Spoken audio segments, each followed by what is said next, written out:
And speaking of this aspect, I love also the fact that the younger generation teach the older generation, the other, about how to stay in this world, you know, not having fear of the difference that we have, and and the unknown. How much was important this aspect for you? It's great. It's true that the mother of the prince and the father of the Ariel learn through them, through the younger generation, to have a different sense of the world, of the world, and the act of love, of letting the person that you love go in order to become the person that she wants to be, rather than capturing her. No? Yeah, and I think the whole end was so impactful to me, because just like, you know, shining the light on, you don't have to be afraid of like what you don't see in the mirror. Like our differences are to be celebrated, and you don't have to be afraid of it. And I thought that was absolutely beautiful. And if we don't need to hear that now, I don't know what else we need. Like we need that to be like a daily mantra.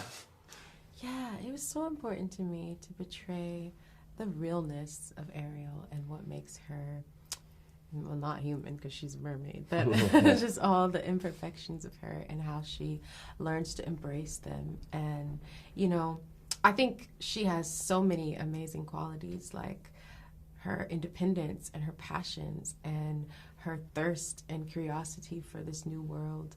And I think that she's so strong in saying that I'm going to go after what I want no matter what. I'm putting my foot down. This is what I want for myself. And sometimes you have moments like that in life where you have to break free to make people around you understand. And I think that's what she did with her father, with Javier, who played King Triton just absolutely amazingly.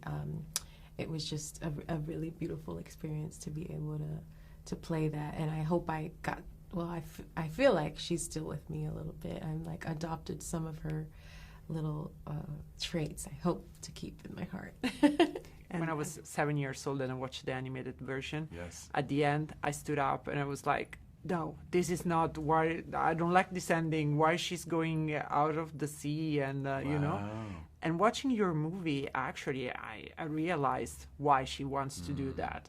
And without spoiler, this is more about the emancipation of Eric and Ariel at the same time. How much was important this aspect for you? It's very true. I think they ultimately, both of them in a way feel displaced.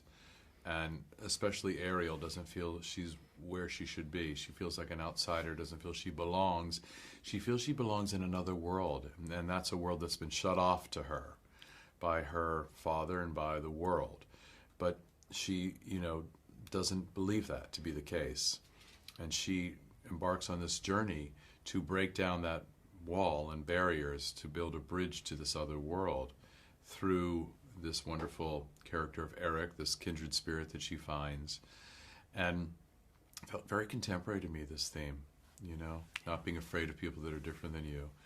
And we know that's, you know, as we were making this film, it felt like the world was becoming more divided in some ways. So it was a real antidote to that, you know, and a very important reminder ultimately that we're all one.